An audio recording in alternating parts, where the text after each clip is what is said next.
بسم اللہ الرحمن الرحیم۔ حضرت علی المرتضیٰ رضی اللہ تعالی عنہ کو مہمان نوازی کا اتنا شوق تھا اور اس قدر اوصاف موجود تھے مہمان نوازی کے کہ ایک مرتبہ آپ رضی اللہ عنہ بیٹھے رو رہے تھے کہ پاس سے گزرنے والے لوگوں نے آپ سے دریافت فرمایا کہ آپ کیوں رو رہے ہیں؟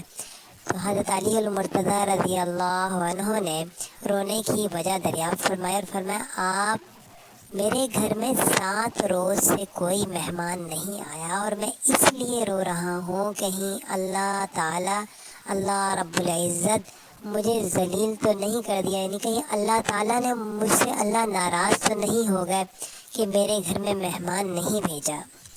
مہمان اپنا رزق لے کر آتا ہے اور جب وہ گھر سے جاتا ہے تو صاحب خانہ یعنی گھر والوں کے گناہ ساتھ لے کر جاتا ہے۔ جس گھر میں مہمان آتے جاتے رہتے ہیں اللہ تعالیٰ اس گھر سے اور اس گھر میں رہنے والے لوگوں سے محبت فرماتے ہیں۔